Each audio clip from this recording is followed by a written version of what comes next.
Bismillahirrahmanirrahim. Assalamualaikum warahmatullahi wabarakatuh dan juga salam sejahtera diucapkan kepada anda semua. Terima kasih kerana sudi lagi untuk mengintai-intai ke halaman ini. Kali ini kita akan menceritakan tentang Illuminati.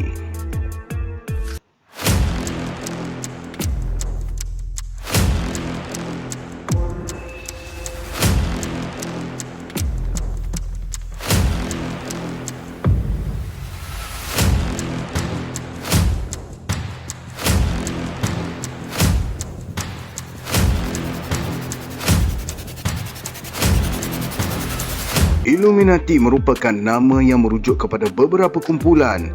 Pada awalnya, istilah itu merujuk secara khusus kepada Illuminati Bavarian, sebuah pertubuhan rahsia era pencerahan masyarakat yang ditubuhkan pada 1 Mei 1776. Di zaman moden inilah ia digunakan untuk merujuk kepada organisasi yang diiktiraf persekongkolan yang bertindak sebagai bayang-bayang kuasa di balik takhta dan dipercayai mengendalikan urusan dunia melalui kerajaan dan franchise syarikat hari ini. Biasanya sebagai inkarnasi moden atau kelanjutan dari Bavarian Illuminati. Di dalam konteks ini, Illuminati sering digunakan di dalam rujukan New World Order atau NWO. Banyak teori konspirasi percaya bahawa Illuminati adalah dalang peristiwa-peristiwa yang akan mendorong kepada pembentukan New World Order. Sejarah. Gerakan ini ditubuhkan pada 1 Mei 1776 di Ingolstadt, iaitu Bavaria, oleh Jesuit, mengajarkan kepada Adam Weishaupt yang pertama kali meletakkan hukum kanun profesor di University Ingolstadt. Gerakan terdiri daripada free thinkers sebagai sebuah cawangan daripada pencerahan. Illuminati sebelumnya bernama Perfectibilities didirikan oleh Adam Weishaupt pada 1748 hingga 1811, seorang keturunan Yahudi yang lahir dan membesar di Ingolstadt. Memiliki latar belakang pendidikan sebagai seorang Jesuit yang lalu menjadi seorang pendeta Katolik dan seterusnya mengorganisasikan House of Rothschild.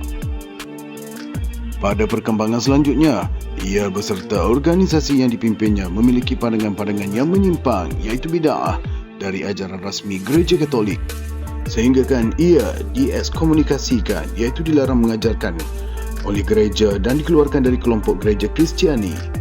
Illuminatus adalah orang-orang yang mencari jawapan apa yang disebut agama sebagai misteri Tuhan. Menurut mereka, dengan ilmu pengetahuan yang tidak lagi misteri Tuhan, semua pasti ada jawapannya.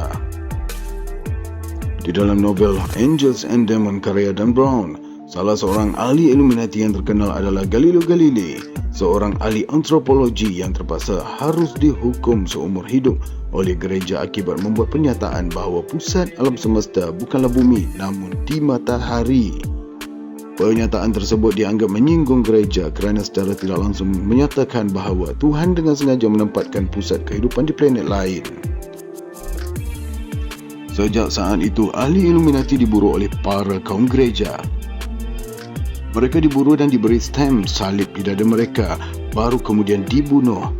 Illuminati kemudian bergerak dari bawah tanah sebagai sebuah kelompok rahsia yang paling dicari oleh gereja. Para ahli Illuminati yang melarikan diri kemudian bertemu dengan kelompok rahsia lainnya, iaitu kelompok ahli batu yang bernama Freemasonry atau lebih disebut sebagai kelompok Mason. Perkembangan Illuminati. Sejak bergabung dengan organisasi Freemasonry, Illuminati menjadi semakin kuat kerana dibantu oleh jaringan organisasi Freemason yang tidak menyedari telah dijadikan alat transportasi aman oleh Illuminati. Disebabkan oleh mereka, sama seperti Freemason, dia juga memiliki ritual pemujaan kepada Sang Arkitek Agung yang dilambangkan oleh mereka berupa The World Seeing Eye, iaitu mata Tuhan. Sejak 1782, gerakan Illuminati menyebar dari Denmark hinggalah ke Portugal, bahkan lebih jauh lagi. Orang-orang Inggeris yang teriluminasi bergabung dengan orang-orang Amerika membangunkan Lodge Columbia di kota New York pada tahun yang sama. Seorang bangsawan muda Rusia iaitu Alexander Radishev bergabung di Leipzig. dan menyebarkan doktrinnya ke kampung halamannya iaitu distrik Petersburg. Di Lisabon, seorang penyair yang bernama Claudio Manuel de Costa menjadi anggota, dan ketika hijrah ke Brazil, dia mendirikan sebuah cabang dengan dibantu oleh dua orang doktor dari Ouro Preto, Domingos Vidal Barbarossa dan Jose Alvarez Maciel. Pada tahun 1788, trio ini melancarkan pemberontakan Illuminati yang pertama, iaitu Inconfidencia Minera. Tetapi pemberontakan itu ditumpaskan ketika baru sahaja berputik oleh Raja Muda, iaitu Marquis de Barbacena.